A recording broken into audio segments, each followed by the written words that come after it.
I love disability studies. Learning about accessibility and intersectionality of social frameworks is so fun. But how is that gonna help you get a job? So now I'm gonna make an economic argument in favor of disability studies. It's mostly for my dad, but I think a lot of other people need to hear it, so here goes.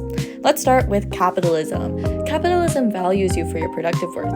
If you can't meet the pace or the quota, then you're worth less as a person. Traditional narrative is that accommodating for anything less than the maximum output means more money, and therefore accessibility is expensive. And this has stopped institutions, companies, governments from implementing methods to improve accessibility. But is accessibility actually more expensive?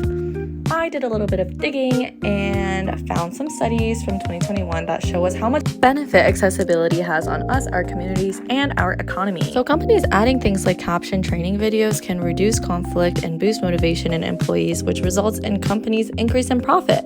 If work can be made more accessible to people with disabilities, then they can make more money and they will have more contribution payments and increased demand for goods.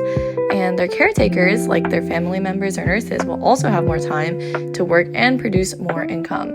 And as a bonus, there's decreased healthcare costs and welfare costs from the state, who usually have subsidized fees for providing for disabled people. Whoa. These are just ideas. I need some numbers to convince me of your argument, loser. Sure thing, Dad. So as you can see, people with disabilities accounted for 17% of Australia's tourism expenditure. Can you imagine how much more revenue we could be making in Australia if tourism is made even more accessible?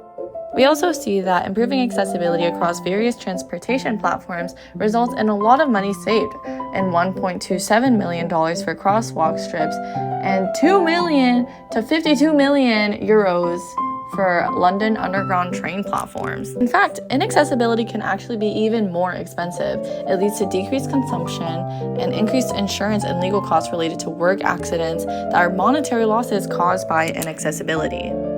And to all the naysayers that think they're not affected by disability, think again. Because what are we doing right now at this very moment? We're aging. We're all going to have to depend on someone and sometime in our future. And so yes, we are all affected by disability. So yes, disability studies can help me get a job.